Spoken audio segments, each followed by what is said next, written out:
It's Black Friday!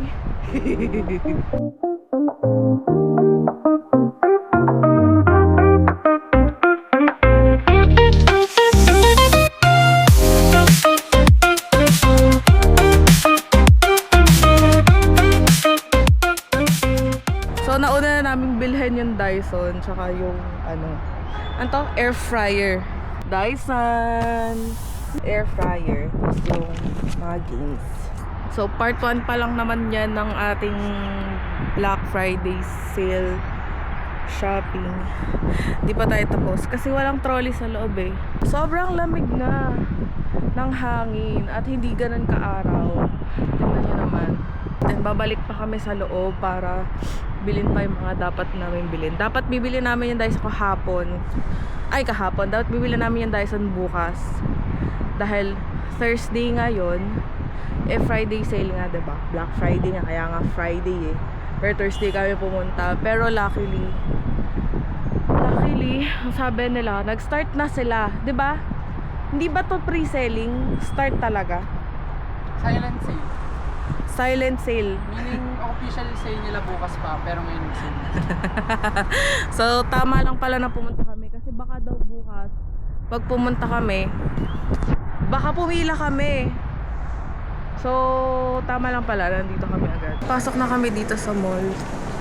Pero nakakahiya mag-vlog kasi wala lang, puro mayaman kasi yung mga nandito eh. Center point lang naman yung pupuntahan namin. Then maghahanap kami ng monitor. So totoo yung sinasabi nila na dito sa GCC talagang mababa yung discount. Like As in, sulit talaga. Sulit bumili ng sale. hanggang Talagang sale talaga. Pero sa cellphone, for example, yung mga gantong phone, malaking tinatapos na price eh. Malaki. Siguro nasa 10,000 in pesos I mean in 10,000. percentage 40% 40%? Oo. sobrang mababa talaga. Tsaka yung mga damit din, pero preferred ko para sa Pilipinas bumili ng damit. Pangit ang dami. Sa totoo lang talaga, pangit talaga yung mga damit dito, yung mga choices ng damit. Lalo na yung mga, sabihin natin low quality tsaka mga cheap. Kasi sa Pilipinas kahit Cheap. mura, oo. Pero quality. Pero quality talaga. Dito, kung ano yung binayaran mo, yun yung matatanggap mo. Nandito na kami sa LG at titingin na kami ng prospect niya na na monitor.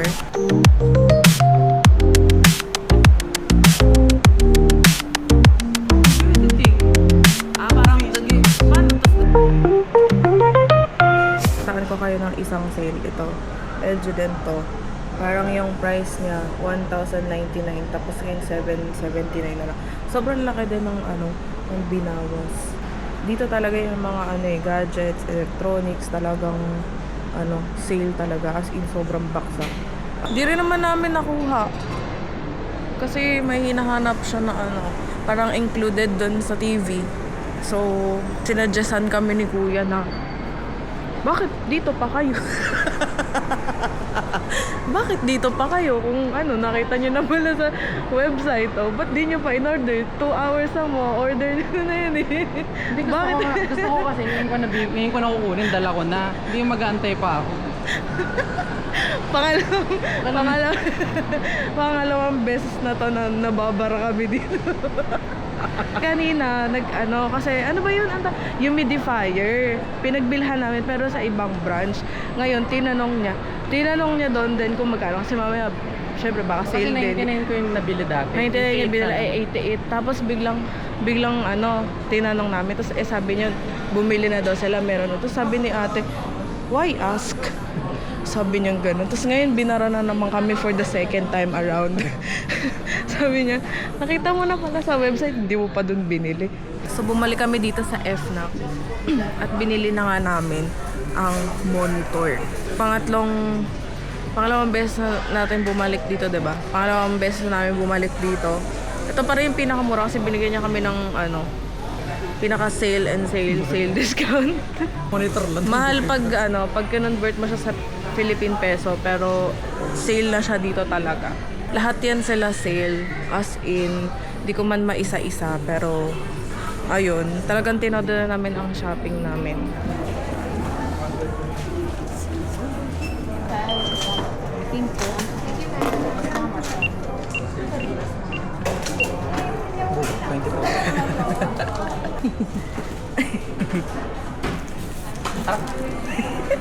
So ito na talaga yung pinakalas na pupunta kami dito at hindi na kami babalik.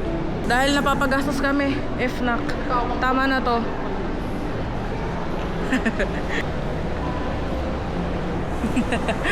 So lilipat na kami ng ibang mall. Ito yung itsura ng mall. Pupunta na kami sa ibang mall para magtingin naman ng damit. So yun ang next stop namin for shopping. Layo pala. Time check, it's 6 o'clock in the evening. Pero yung paligid namin sobrang dilim na. Akala mo alas 10 na ng gabi. Nagbili na lang kami ng damit. Pero hindi na ako nag-video dahil antok na ako. Maaga pa naman. So, mag-grocery na kami tapos uuwi. Tapos pupunta kung saan magdi-dinner. Let's go!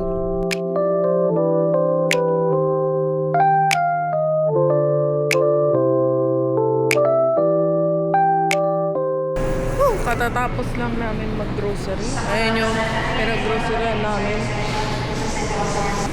So, ilalagay lang namin to. And then, dadiretso na kami pumunta na Wakra for dinner. Yung grocery namin, lahat yan.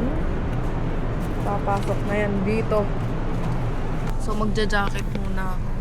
Kasi pupuntahan namin is dagat na may kainan. Eh, sobrang, sobrang lamig doon kaya kailangan ko mag-jacket.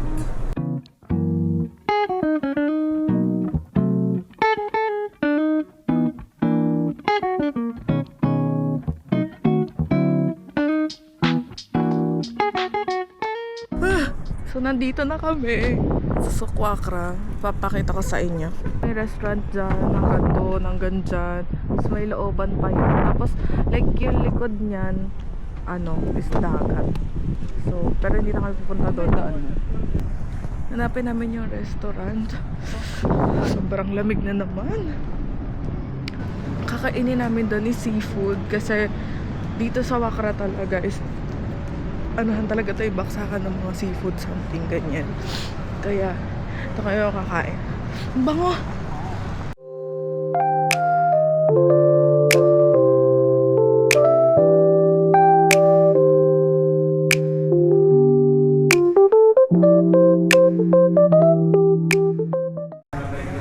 Meron doon sa labas, kaso lang hindi naman kami makalabas doon kasi ewan ko, siguro sinasabi kasi nila na uulan kaya hindi na kami pinapunta doon sa labas. Ito yung itsura sa labas. Parang ang cozy doon sa labas, no?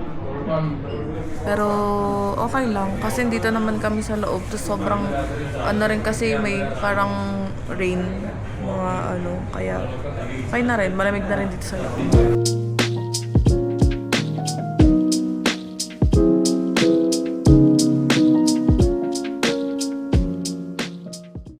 Calamares. Ngayon yung first. Wala, starter lang. Starter lang daw to.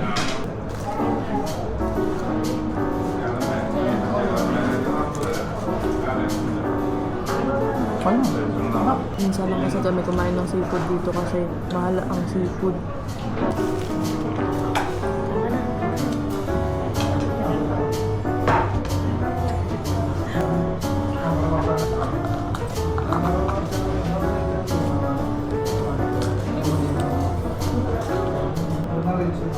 Soft yung prawns. Dahil minsan lang ako kumain ng ng seafood. Tikman natin yung sibas. Madalas yung sibas yung isda nila dito. Sibas yung pangalan. Tikman natin. Kung wala pang.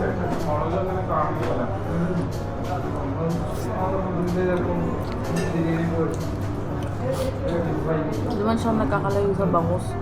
No? Sarap. Ito yung mukha ng na food coma. Sobrang busog. Grabe. Tignan nyo.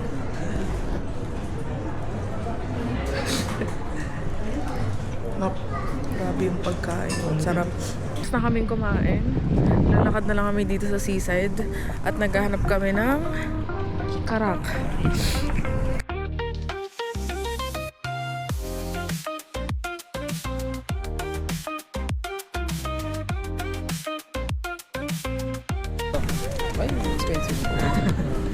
sweet corn, hello corn.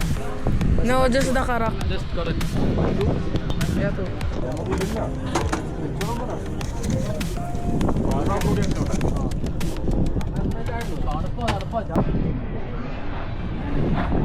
Nakuha na namin yung karak namin. Grabe naman sa labas, ano lang to, 1 real lang yung karak. Minsan nga nililibre na lang eh. Alam ko, 1 lang. Eto 2 real eh. Ang mahal eh. Pero kasi, ay 3 real, kasi malaki eh. Ayun Kahit o. na. Kasi malaki siya. Pero kahit na eh, doon nga sa labas eh, kahit umulit ka pa, okay lang. Yun talaga. So, pauwi na kami. Palabas na kami ng Wakra. Tapos, inaantok na ako. Oh, buddy, kamusta ka? Indian, chill.